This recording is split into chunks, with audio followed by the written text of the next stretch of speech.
완전한 깨달음을 얻으신 부처님들 가운데 가장 훌륭한 사도자인 당신께 회를 합니다.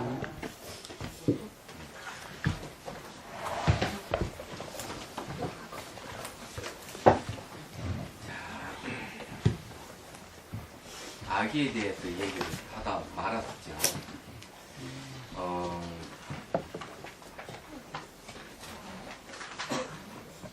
전번 시간에 아기의 비유에 대해서 얘기했는데요. 중생이 빈궁한 이유가 뭐냐? 육바라밀 중에 특히 보시바라밀이 있는데, 이 보디사트바들은 요즘 말하는 부자고 재물이 많고 이래서 늘 이리 가난한 일을 베풀 수가 있는데도 불구하고, 그러면 중생들이 그 가난한 이가 없어야 될 건데 왜 가난한 자가 있느냐 하는 것에 대해서 아기의 비유를 들었어요. 자기가 지은 까르마 업에 대해서 그런 것이다. 100%도 받지 않는 일들, 대표적으로 그런 예를 들어서 이제 얘기를 하는 것이죠. 근데 여기 이제 아기에 대해서 세 종류가 있음을 이제 얘기를 하고 있어요. 그래서 그걸 중생이 스스로 지은 이 허물 때문에 이제 부자가 될 수 없는, 가난에서 벗어나지 못하는 얘기인데, 이 아기는 자기의 악업에 의해 가지고 음식을 먹지 못하는 일이 생기는 거죠. 음식을 못 먹는다고 얘기하는 거는 내가 100% 줘서 딱 먹으면 되는데, 자기가 지금 까르마 업에 의해서 100% 줘도 그걸 못 먹는다. 그죠? 참 희한한 일이죠. 베풀면 다 받을 줄 알았는데 100%도 못 받으니 얼마나 고통스러운지. 안 그래요? 이 아기가 바로 그와 같은 것이다. 아기는 아기 심리를 가진 사람들이 있거든요. 우리 살면서 아기 심리를 가진 사람, 아기는 어떤 심리를 가지고 있느냐 하면 끊임없이 자기 욕망을 추구해 가는 걸 아기의 심리라고 얘기합니다. 그래서 이제 뭐 회사라든지 어떤 가족 속에서도 보면은 실제 이제 이기주의적이고 자기 어떤 이익만을 추구하고 자기 욕망만을 생각하는 이들이 있어요. 이런 건 아기의 심리라고 해요. 이런 심리를 갖고 있는 사람은 그 심리가 다음에 아기의 세계로 이끌어가는 것이죠. 마치 뭐 같은가 하면은 어떤 생각이 떠올랐다. 여러분 음식 중에 뭘 좋아합니까? 햄버거 좋아합니까? 된장찌개. 예? 된장찌개. 네. 된장찌개. 청국장. 어? 청국장. 와. 그러니까 이 된장찌개가 떠오르면은 된장찌개가 먹고 싶다는 생각이 일어나고 네. 실제로 된장찌개를 먹으러 간단 말이에요. 그래서 한 생각이 일어나면 그 생각이 다음 생각을 일으키고 그것이 그 다음에 행위를 일으키듯이 내가 끊임없이 욕망을 추구하는 마음이 있으면 그 욕망을 추구하는 마음이 어디로 이끄는가 하면은 바로 아기의 세계로 이끌어간다는 거예요. 그래서 이 생각을 얼만큼 자기가 잘 통제하느냐 중요해요. 나쁜 생각은 통제해야 되고 좋은 생각을 늘 펼쳐야 되고 그러는 겁니다. 자, 거기에 이제 657페이지예요. 자, 거기에 어떻게 내부로 말미암았고 보십시오. 어떻게 내부로 말미암아 마시고 먹는 것이 장애가 되는가? 그전 시간에는 외부에 대한 이야기였습니다. 사람이 인색한 마음을 내고 남 베풀 줄 모르고 이러면은 그러면 자기 욕망을 채우는 사람들은 아기가 되는데 이런 사람은 외부로부터 먹고 마시는 것이 장애가 생겨서 안 된다는 거예요. 그게 이제 첫 번째 이유예요. 그래서 물을 마시고 싶더라도 다른 사람이라든 다른 일을 막아서 못 먹게 하고 막상 먹으려 그러면은 그 물들이 피고를 먹고 그냥 바뀌어버리니까 먹지 못하고 외부의 장애가 있다. 자, 내부의 장애는 어떤 건가 한번 봅시다. 어떻게 내부로 말미암아 마시고 먹는 것이 장애가 되는가? 이른바 그 유정의 입은 혹은 바늘과 같고 혹은 횃불과 같으며 혹은 다시 몸이 혹이 났으며 그 배는 넓고 크다. 이런 인연으로 말미암아 비록 음식을 얻었고 남의 장애가 없더라도 먹지 못하게 한다든 그런 장애가 없이 음식을 얻었다 하더라도 자기는 먹거나 마실 수 없어. 바늘이라든지 불과 같다면 못 먹죠. 이와 같은 무리의 아기를 내부로 말미암아 마시고 먹는 것이 장애가 된다 이런 말입니다. 어떻게 마시고 먹는 것에는 장애가 없는 거예요. 이건 세 번째입니다. 이런 어떤 아기는 맹렬한이라고 이름하는데 마시고 먹는 것에 따라 모두 홀홀 타버려. 이게 자기 먹고 마시는 장애가 없긴 없어. 탁 먹으면 그만 타버리는 거예요. 이게 음식이. 이런 인연을 말하면 굶주림과 갈증이 큰 고통이 잠시라도 쉬는 일이 없다. 또 어떤 아기는 더러운 것을 먹는 것이라고 이름한다. 혹 일부는 똥을 먹고 오줌을 마시기도 하고 혹 일부는 냄새가 매우 지독한 날 것과 익은 것의 찌꺼기만을 마시고 먹을 수 있었어. 비록 향기롭고 맛있는 것을 얻었다고 하더라도 먹을 수 없다. 혹 일부는 제 몸에 살을 베어서 씹어먹고 비록 다른 음식을 얻었다고 하더라도 그건 먹을 수 없다. 이와 같은 무리의 아기를 마시고 먹는 것에는 장애가 없는 것이라고 이른다. 이 이야기는 아기를 비유해서 아기가 이런 지경이다 하듯이 보디사타바들이 가난한 일을 막 베풀고 이러더라도 그걸 받아들이지 못하는 사람이 외부의 조건에서 그걸 못 받는 사람 또 내부의 조건에 의해 가지고 그걸 또 먹지 못하는 사람 그래도 받아 마시고 먹는 것 보시를 받더라도 먹기만 하면 불이 일어나가지고 못 먹는 사람 뭐 이런 것이 있는 거죠. 그래서 이제 보시를 한다 해가지고 다 수행되는 건 아니라는 얘기예요. 그런 거는 보시를 받는 사람의 까르마에 의해서 결정이 된다는 걸 얘기를 하는 거죠. 그래서 누가 베풀 때 그걸 잘 받는 것도 대단한 일이에요. 생각해 보시면 이 아기 비유를 들어서 이제 그런 거니까 이 베푸는 사람 이렇게 많은데 왜 가난한 사람 왜 이렇게 많은가 이렇게 한다면 바로 이제 그 베품을 받는 사람의 까르마 업 때문에 그렇다는 걸 얘기를 하고 있는 겁니다. 그럼 이해가 되시죠? 자, 60번 경문 보십시오. 자, 656페이지 60번 경문이에요. 그걸 반야바라밀다로서 모든 법의 무자성의 성품을 취한다. 이랬어. 반야바라밀다라고 하는 게 이제 반야는 지혜죠. 반야바라밀다를 이제 지혜의 완성이라는 뜻이 있습니다. 이런 뜻이 있어요. 반야바라밀다인데 이 반야바라밀다로서 모든 법의 무자성의 성품을 취한다 이랬죠. 이게 중요해요. 요 반야 지혜와 상대되는 대상은 바로 공성입니다. 네, 공성인데 공성의 다른 이름은 무자성입니다.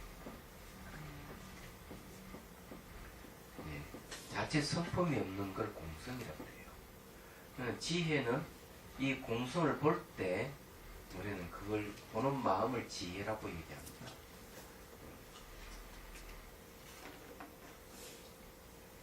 여기 이제 뭐 무자성의 성품이랬죠.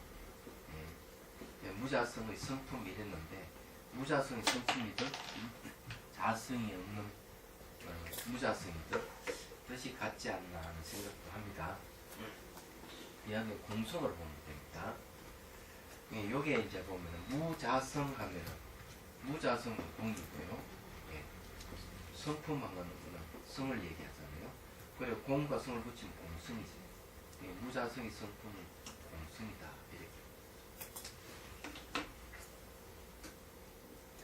자, 이제 읽어볼게요. 간자재 보살이 다시 부처님께 주었다. 세준의시여, 보살 어떤 바람일 따라서 모든 부분 무자성의 성품을 취합니까? 그러니까 자, 넘어갑니다. 658페이지. 추는 별거 아니니까. 부처님께서 간자재 보살에게 말씀. 성남자여, 반야바람일 따라서 모든 법의 무자성의 성품을 취할 수 있느니라. 자, 이게 그렇죠. 반야지혜가 그 대상으로 하는 것은 공성입니다. 거기에 이제 그 참선 요지에 보면은 허운선사가 그런 얘기를 했죠. 이것도 몇 번 얘기한 건데, 화두를 참 하다가, 화두를 이제 의심해 가다가, 그 화두가 공성을 볼 때, 오온 개공이라고 해. 오온이 공함을 볼 때, 화두를 의심하지 말아라. 그럼 이 말은 뭔가 하면 화두가 다 공성이라는 뜻입니다. 그래야 되죠. 그때를 화두를 의심하고 있으면은 머리 위에 머리를 올리는 것 같다. 이랬어요. 그러면 그 화두고 공으로 보일 때 그 보는 마음을 각조라고 했어요. 각조. 일각자에 빛을 쫓았어요. 그럼 다른 말로 하면 지혜입니다.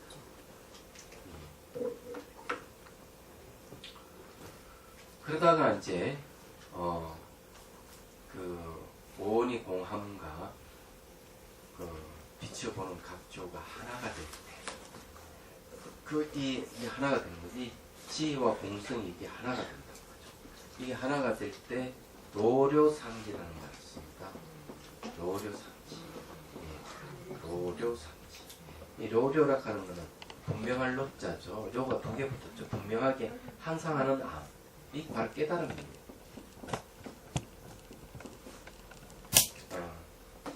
그런데 그와 비슷한 말이 뭔가 하면은 그런 이야기예요. 공성을 보고 있는 지혜와 공성이 이 두 가지 사이 경계가 없으면 그건 깨달음이다. 그 지혜와 공성이 하나가 본래 하나라는 뜻이죠. 그럼 깨달음이에요. 그런데 이 두 가지를 합쳐서 쓰는 용어가 있어요. 자, 이게 지혜와 공성을 같이 묶어서 쓰는 용어를 성리라고 얘기합니다. 예, 성리. 성이라고 하는 다른 말, 진여의 다른 이름이죠. 이 성하는 거는, 성은 성질을 얘기해요. 바로 지혜를 얘기해요. 의락하는 거는, 이거는 뭔가 하면은, 바로 법을 이야기하는데, 이건 공성을 얘기하죠. 그렇기 때문에, 이 성이라고 하는 말로 그냥 붙였어요. 제 깨달음을 저렇게 표현하는 거예요. 성이, 수순한 뜻, 이런 뜻이죠. 그래 하면은, 그럼 이해가 되시죠? 그래서 이게 반야바람일다하고 법의 무자성 하고는 서로 상관관계를 이룬다 하는 겁니다. 또 이제 한 가지 얘기는 법이란 말이에요. 법의 무자성이란 말을 쓰고 있는데 법이라 하는 말은 어떤 뜻이냐면은 원인과 조건에 의해서 생긴 것은 다 법이에요. 얘기하자면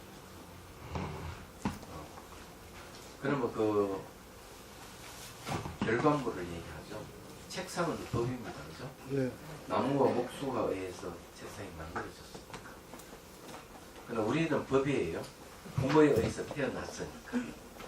그죠? 법이라 하는 그런 뜻이에요. 법은 막 딱 고정되어 있는 게 아니고 원인과 조건에서 생긴 건 다 법인 거예요. 우리는 끊임없이 생기잖아요. 눈과 눈의 대상이 만나면 뭐가 생깁니까? 시각이 생기죠. 귀와 귀 대상이 만나면 청각이 생깁니다. 이런 시각, 청각, 후각, 미각, 촉은 다 법이에요. 얘기하자면. 그래 되는 거죠. 태어난 애기들도 다 법이고 그 다음에 하나는 원인 역할을 하는 건 다 법이에요. 원인. 결과를 낼 수 있는 건 다 법이라고. 법을 그렇게 정의를 하는 겁니다.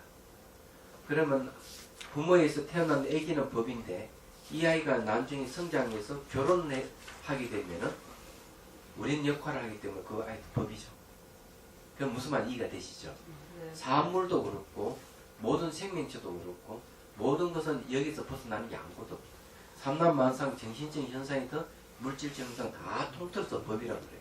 근데 그 법이 뭐냐 하니까 법은 자성이 없어요. 무자성의 성품을 가지고 있다. 바로 공성이라는 뜻이에요.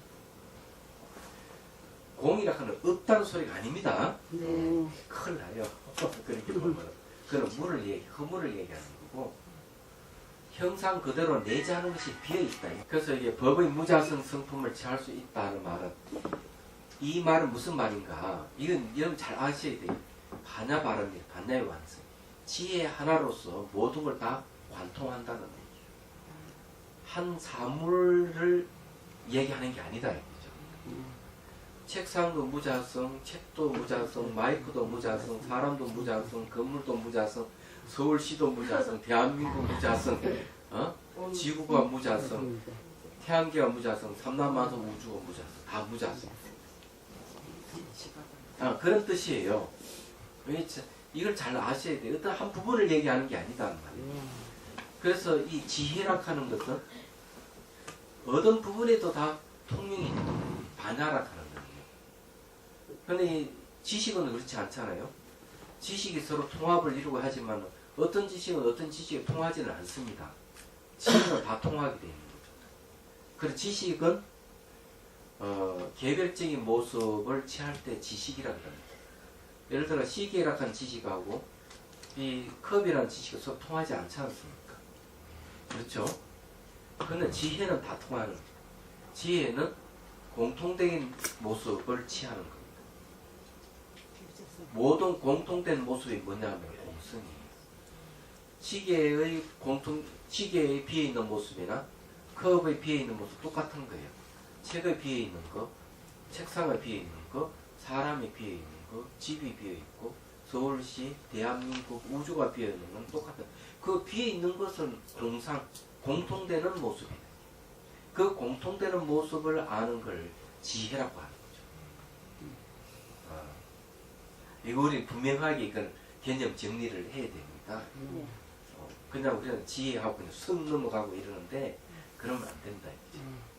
그러면은 공성만 그러냐? 모든 현상은 끊임없이 변하잖아요. 그걸 무상이라고 그래요. 무상도 공통되는 모습이에요. 시계도 무상이 있고, 형상 있는 건 다 무상이, 사람도 무상, 집도 뭐 다 무상. 이런 무상을 아는 걸 지혜라고 해요. 이해가 되시죠? 그럼 모든 존재에 자아가 없다. 실체가 없다는 말은 공성을 이야기하고 자아가 없다는 걸 무아를 얘기하는데 모든 존재는 자아가 없어요. 원인과 조건이 생겨 사라질 뿐이지 주제하는 자아는 실체가 없어요. 이건 공통되는 모습이에요. 이걸 아는 것도 지혜라고 해요. 그리고 생긴 것은 반드시 사라지지. 생긴 건 반드시 사라지기 때문에 다시는 그것이 되돌아오지를 않는다. 그걸 집착하면 괴롭다 하는 것도 공통된 거예요. 그런데 괴로움을 아는 것도 지혜라.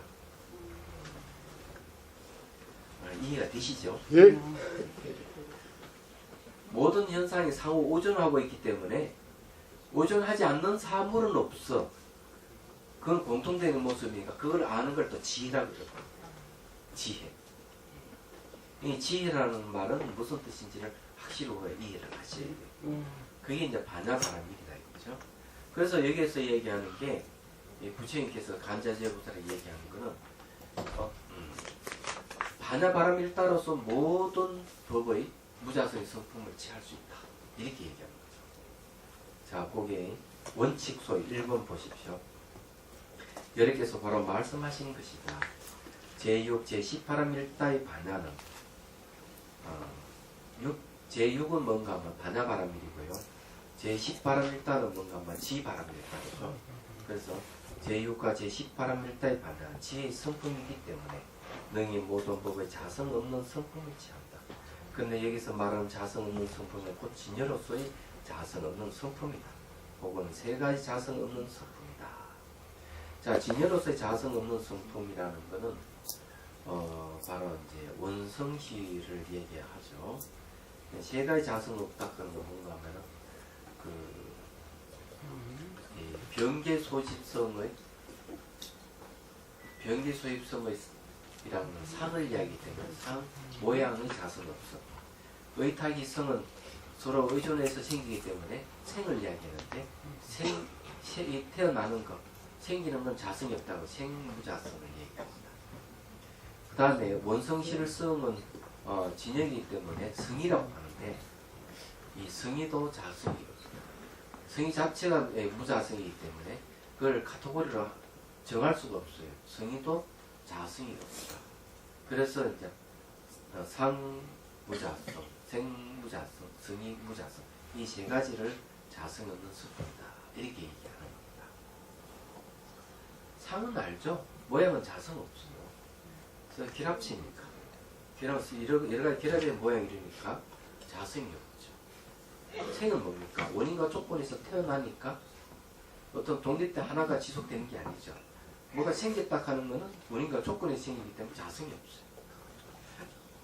성이라 하는 그 자체는 공성이기 때문에 공 자체는 공을 어떤 실체화 시킬 수 없기 때문에 공도 자성이 없어. 그러니까 성이가 무자성이다. 그 성이 그러니까 공이 공하다는 거지. 그런 뜻이에요. 그럼 이해가 되시죠? 네. 그런 겁니다. 자, 넘어가죠. 우리가 지혜를 얻어야 돼요. 세준이시여, 반야바람이 있다가 모든 법의 무자성의 성품을 취할 수 있다면 무슨 까닭으로 유자성의 성품을 취하지 않습니까? 자, 무자성, 자성이 없다고 그런 성품을 취한다면 유자성의 성품을 취해야 되지 않습니까? 이렇게 얘기했어요. 유자성 자체는 존재하지 않죠. 취할 수가 없습니다.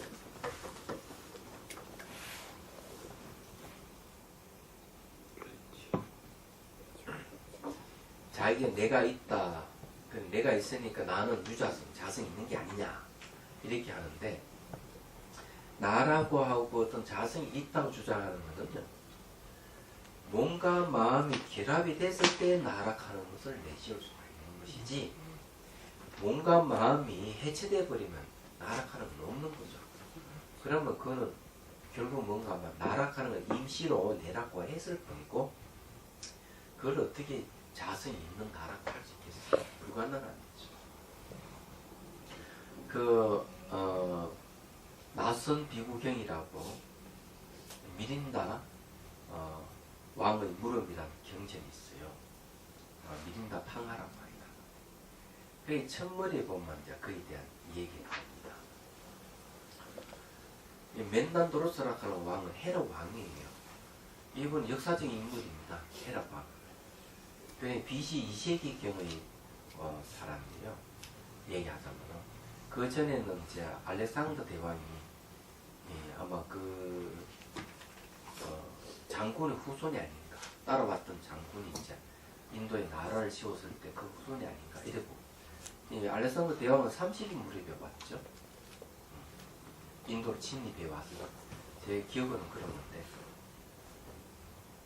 300 몇 년 BC 300 몇 년부터 3세기입니까? 4세기 무렵입니다. 예? 예, BC. 그러니까 한 3, 4세기 무렵이네요. 그렇죠? 2세기 무렵에 맨난도로스라는 헤라 왕이 있습니다. 헤라 사람이니까. 유럽 사람이죠.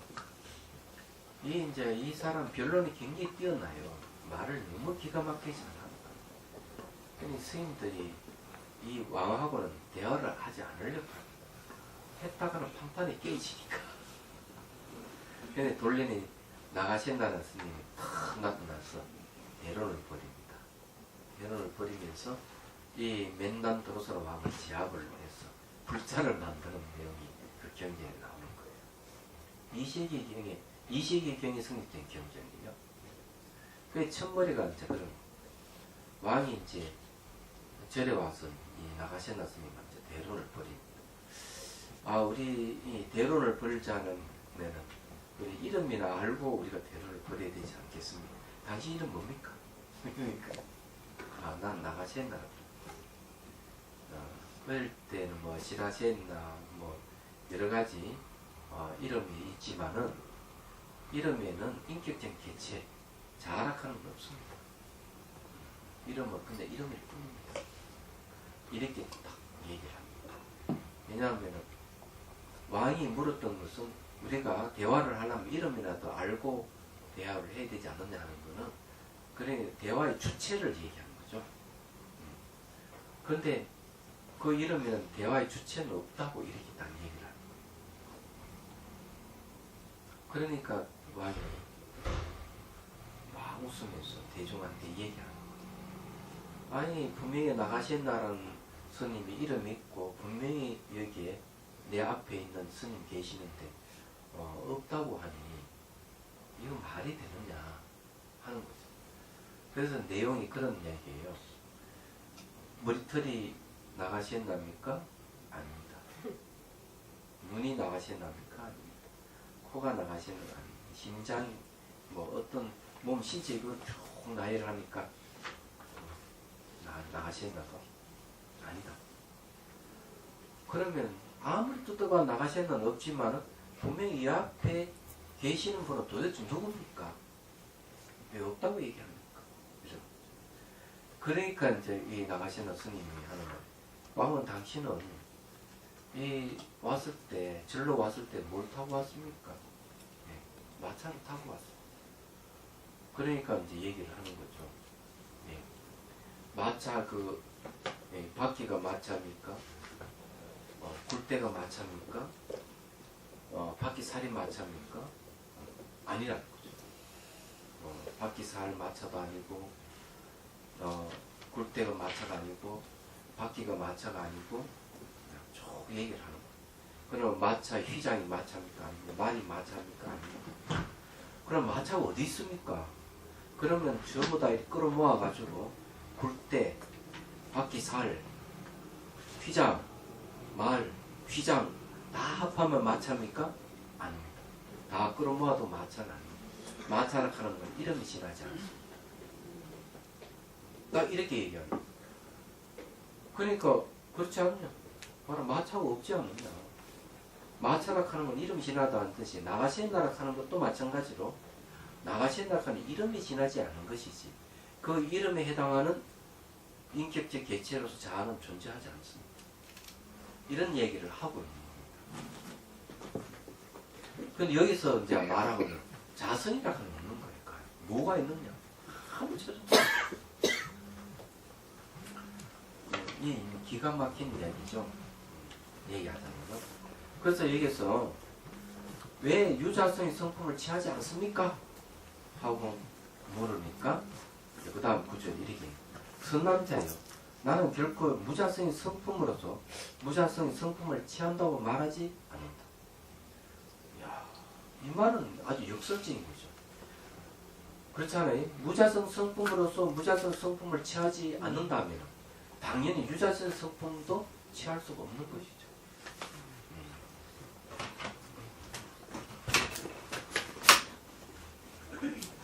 보십시오.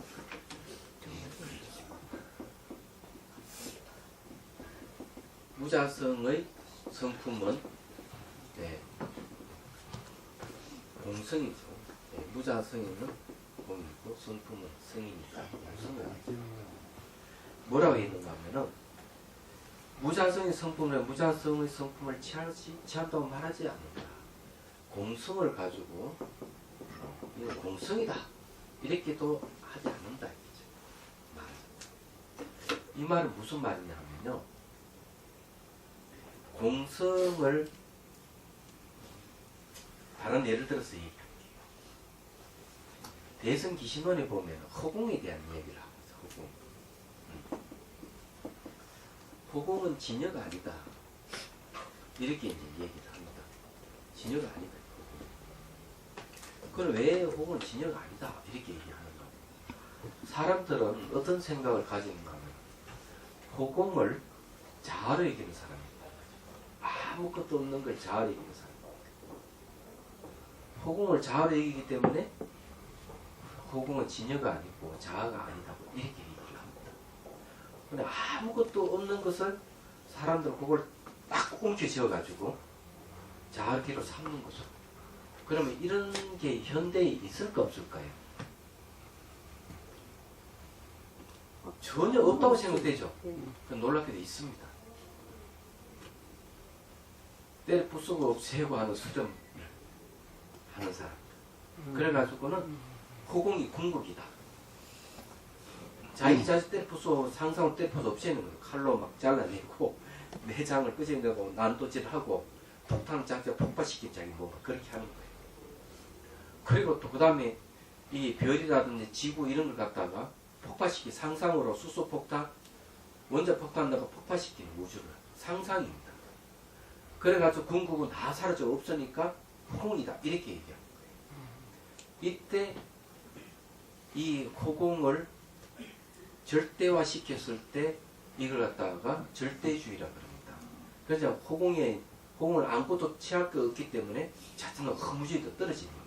두 극단에 떨어질 수 있습니다. 이게. 그럼 지금도 그걸 시행하고 있습니다. 수많은 사람 그걸 수련하고 있어요. 배치판을 내가고 있어요. 그것이 잘못된 줄도 모르고. 문제는. 그런데 그 사람 주장하는 내용은 그런 거예요. 뭘 얘기하는 거? 물고기를 잡아먹어도 죄가 되지 않는다. 마음 없이 잡아먹으면 죄가 안 된다. 왜? 호공이니까. 모든 게 호공이 근원이니까 물고기 잡아먹어도 호공이다. 죄가 안 된다. 이런 걸 뭐라고 얘기하는가 하면은 인과를 부정하는 걸 얘기합니다. 인과 자체가 내자는 실체가 없어 비어있는 것이지만 비어있기 때문에 인과가 더 분명한 거예요. 근데 이거마저 부정. 그래서 다 부정해버리는 그런. 근데 이게 얼마큼 무서운 줄 아세요? 그러니까 선생님 물고기를 큰 놈을 잡아먹어도 작은 놈이 불쌍한 놓아줍시다 이래도 뭐라 하나 마음 없이 잡아먹는 건 죄가 안 된다 이래버려. 그럼 굉장한 수행 체험 같아도 이거는 자기 자신을 파멸을 하고 사회를 파멸을 시키는 인류를 파괴시키는 무서운 겁니다. 이거. 바꿔서 볼까요? 도둑질을 해도 마음 없이 도둑질하는 죄가 안 된다. 요즘 성폭행이 많잖아요. 내 마음 없이 성폭행한 건 죄가 안 된다. 네, 강도해도 마음 없이 강도하는 죄가 안 된다. 칼로서 팍 쑤시 죽여버려도 마음 없이 하는 건 죄가 안 된다. 이게 뭘 근거로 하는 겁니까? 아무것도 없는 걸 어떤 실체화 시켜서 시행하는 거잖아요. 마찬가지. 여기서 뭘 얘기하는가? 무자성 성품과 무자성 성품을 취한다고 말하지 않는다. 취라는 말이 있어요. 취한다. 물건 취급하는 것이지. 이게 왜 하면 안 되느냐? 공이랑 텅 비어 있기 때문에 그걸 실체화할 수 없는 것입니다. 호공을 실체화하면 안 되듯이 공성도 실체화할 수 없는 것이다. 공은 그 자체를 공성 그 자체를 부정해버려요. 그래서 공은 네? 공은 또한 공하다 이래버려요. 공 또한 공하기 때문에 실체화할 수 없어요.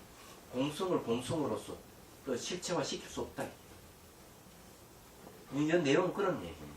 취한다 하는 건 실체화시켰다 이런 뜻이고 안 되는 거예요. 근데 스님, 예. 저희가 일반적으로 얘기하는 허공이라는 게 비었다라고만 생각하는데 사실은 그 공이라는 것도 이 허공이라는 것도 비인 거는 아니잖아요. 눈에 안 보일 뿐이지. 예, 이제 허공을 비유로서 많이 쓰죠. 그래서 그게 자꾸 오해가 생기지 않나 싶어요. 허공은 비어 있다. 비유로서 비어 있다라고만 그 개념만 우리가 받아들이지 실제로는 비어 있는 것만은 아니잖아요. 비어 있는 건 아닌데. 네. 허공을 이제 비어 있다는 것을 비유로서 쓴다. 그러니까요. 공성의 비유로서 허공을 들어서 얘기합니다. 허공은 비어 있다. 네. 그렇지만 공이라 하는 것은 아무것도 없다는 얘기는 아니에요. 예. 내재하는 것이 비어 있다는 거죠. 내재하는 것이 없다 이런 예. 것이지. 성품이 현상 없다는 그 자체를 없다는 소리는 아니다. 예. 공성 그렇게 보는 거죠. 그냥 허공은 공성의 비유를 들 때 허공을 많이 들어서 얘기를 할 뿐이에요. 근데 이제 어쨌든 그러니까. 네. 그래도 이제 허공을 궁극으로 생각하는 사람이 있으니 그걸 믿는 사람이 있으니 문제지 그걸. 그럼 쉽게 얘기하면 스토리는 있다 이거지. 어? 스토리는 있다. 맞아. 맞아. 네, 스토리 있어. 어른이 스토리는 있다. 인간은 분노하고. 자, 그 다음에 거기에 이제 원칙소 2번을 보십시오. 보살이 반문을 시설하는 것이다. 이 반문 시절 만일 자성 없음을 찬다면 곧 집착이면 마땅 집착되는 바도 취해야 하는데 어째서 자성 있는 성품을 취하지 않느냐는 것이다. 자, 이 말은 뭐 자성 없는 걸 취한다면 집착이자. 그럼 그 집착을 없애려면 자성 있는 성품을 취해야 되지 않느냐 이런 뜻이죠. 또한 다음 같이 해석한다. 이른바 만약 반야가 능히 모든 법의 자성 없는 성품을 취한다면 역시 마땅히 능히 자성 있는 성품도 취해야 한다. 하나의 진여의 자성이 있음과 자성 없음을 갖추는 의미 때문이다. 그런데 그런 건 아니죠. 혹은 제가의 자성 없는 성품이라도 할 수 있다. 역시 자성 없음과 자성 있음 두 가지 의미가 있는데 어째서 자성이 있음의 의미를 취하지 않느냐는 것이다. 그렇지만 무자성이 진실이지 자성 있는 건 진실이 아니지 않습니까? 자, 원칙소 3번. 이하는 여러께서 해통하시는 것이다. 이에 세 부분이 있다. 반대로 이해시키고 수순하여 해석하며 외도 힐란을 해통합니다. 이것은 꼭 반대로 이해시키는 것이다. 외도의 반문을 해통함에 관해 종래 두 가지 해석이 있다. 어떤 게 나는 결코 자성 없는 성품을 집착함으로써 자성 없는 성품을 취한다고 말하지 않느니라. 그러므로 나는 자성 있는 성품을 취한다고 하느니라. 라고 말한다. 어떤 게 나는 결코 자성 없는 성품도 자성 없는 성품을 취한다고 말하지 않느니라. 이다. 자성 없는 성품은 말을 여의기 때문이다. 그러면 역시 자성 있는 성품을 취한다고 말할 수 없다고 말해요. 또 어떤 게 맞느냐 하는 거죠. 제가 보기에는 뒤에 것이 맞지 않느냐 이런 생각하는데 자성 없는 성품은 말을 여의기 때문에 말을 떠나야 있다 이게요. 그래서 자성이 있는 성품을 취할 수가 없다. 자성이 있다고 한다면 뭘 얘기합니까? 언어로서 저것이 무엇이다고 우리가 얘기를 할 수 있다는 것이죠. 그러나 사실 언어로서 대상을 무엇이다고 정확하게 표현될 수 있는 건 세상에 있을까는 없습니다. 외명하면은 언어로 지시된 그 대상은 전혀 별개의 것이기 때문에 그건 어떻게 알 수가 있느냐면 알 수가 있죠. 이건 찻잔이죠. 찻잔이라 하는 언어는 던져도 깨지지 않아요. 실제 찻잔 던져도 깨져버립니다. 그렇기 때문에 찻잔의 언어와 찻잔 이 자체하고 별개의 것이에요. 그렇기 때문에 이 자성이 있다고 하는 것은 언어로서 그것이 설명될 수 있는 그것이 실제 있다고 인정해버리기 때문에 문제가 되는 거죠. 그래서 무자성을 언어로 설명할 수 없는 게 맞는 얘기예요. 모든 게 무자성이니까. 그렇다면 유자성을 설명할 수가 없는 거죠. 그래서 이 얘기를 하는 겁니다. 그냥 이해가 되십니까? 어렵죠? 이해는 되는데요. 네. 되는 것 같은데요. 찻잔을 던져서 깨면 찻잔이라는 그 물체를 가리친 찻잔이라는 이름도 없어지잖아요. 네, 이름도 없어지죠. 그럼요. 그래서 찻잔의 이름은 남아 있습니다. 그냥 일반적인 그럼요. 통칭의 찻잔이라는 언어는 있지만 그 찻잔을 가리친 찻잔의 언어는 없어지는 거잖아요. 그렇기 때문에 네. 찻잔이라는 이름하고 찻잔에 지시된 그 대상하고는 별개의 것이라는 거죠. 예.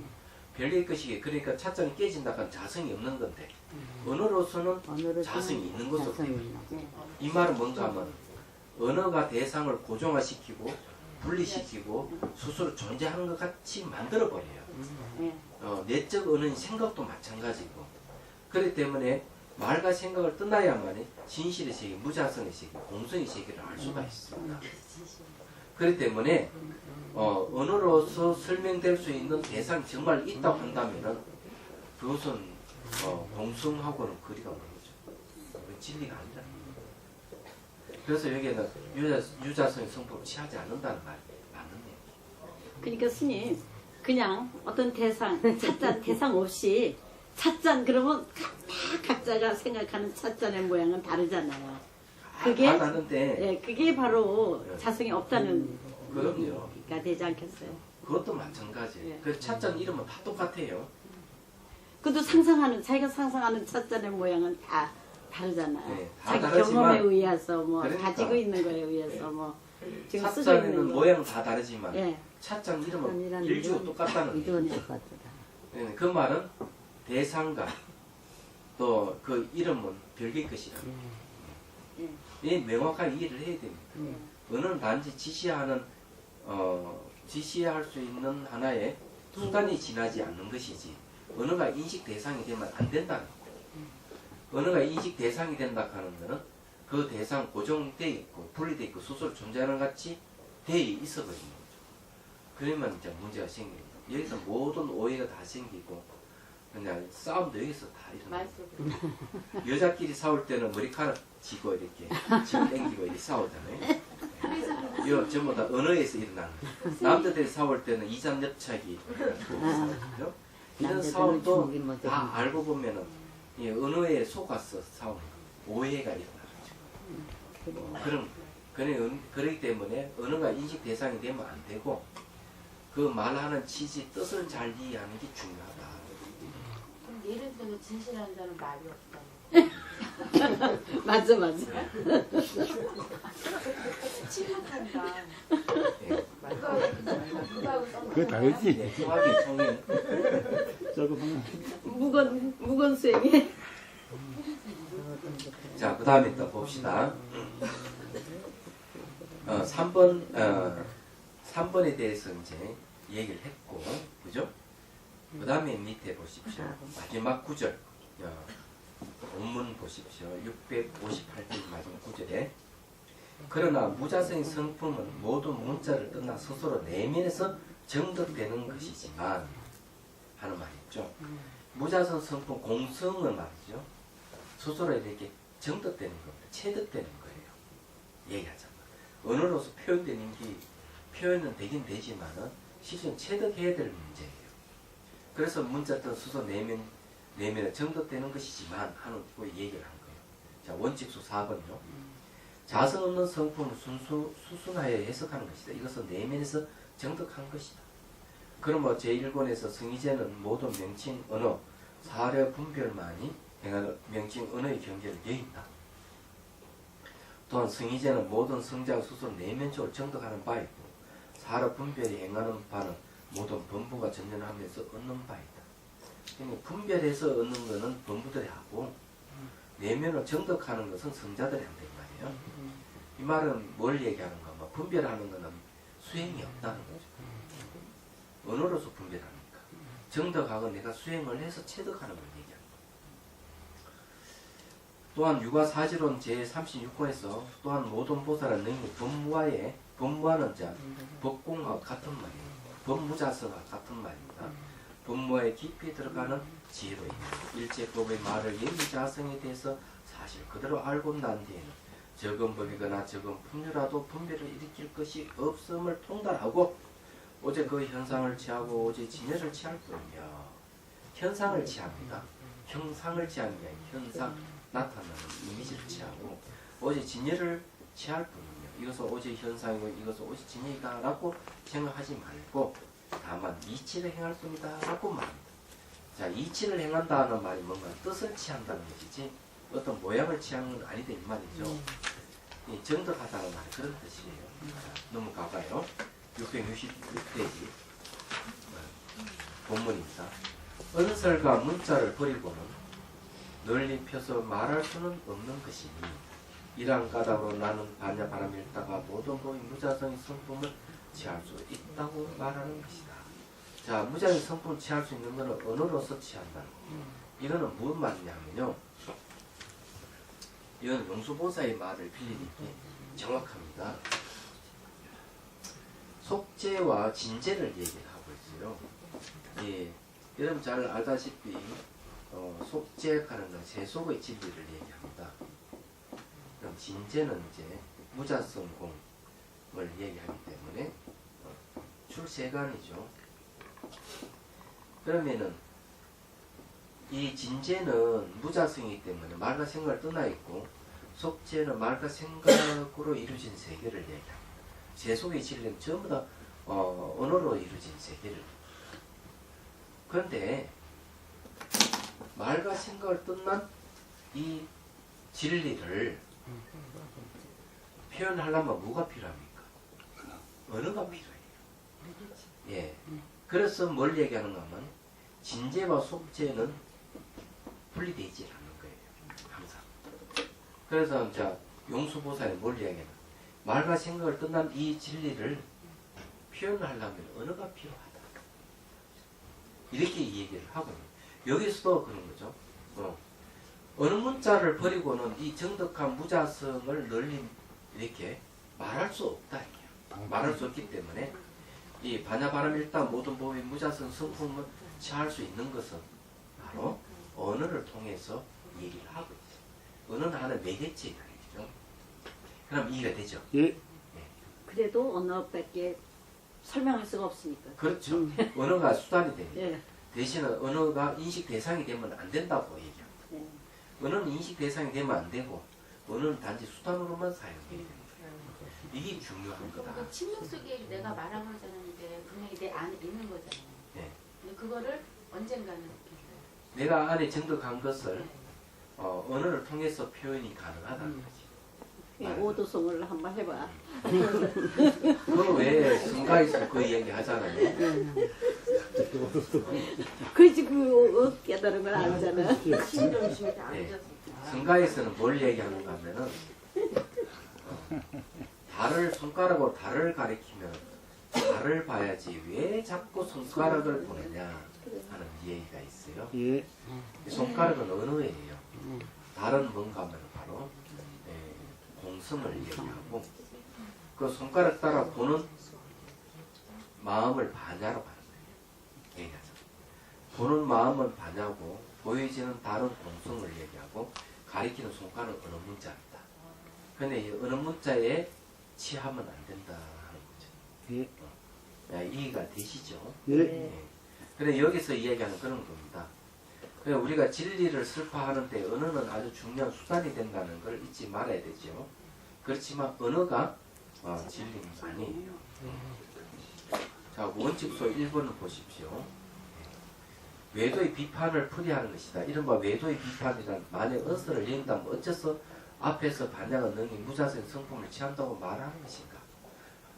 그러므로 이렇게 해통하여 언서를 버리고서 능히 널리 말할 수는 없다고 한다. 이러한 문답은 또한 유가사지는 제36권에서 말하는 것과 같다. 질문할 게 있으면 하십시오. 질문. 그 있잖아요. 관심, 비법, 손석희로 관심 마음을 푸는 거잖아요. 그것도 아까 각조고 요료상계랑 똑같은 건가요? 그 관한다를 각조라고 표현해도 되긴 됩니다만은 경계가 좀 다르죠. 각조라고 했을 때는 이제 대상이 이제 공성, 공을 이제 대상을 하거든요. 근데 이제 관심 일법 할 때 마음을 관한다고 하는 것은 뭐 단지 깊은 경지만이 아니고 얇은 경지까지도 전부 다 포함해서 하는 거예요. 이 마음을 관한 이 한 가지 법이 모든 걸 다 거두드린다 하는 그런 포괄적으로 전체적으로 핵심 잡아서 얘기하는 거고 오온이 공하다고 보는 이 각조는 바로 그 높은 경계에서 그 상황만을 표현한 거예요. 그제 낮은 단계를 표현한 건 아니잖아요. 그렇지만은 높은 단계든 낮은 단계든 다 포괄하는 게 이제 관심 일법 제1종속이다. 더 포괄적인 이야기죠. 또 다른 질문은 없어요? 네. 그러면 휴식하겠습니다.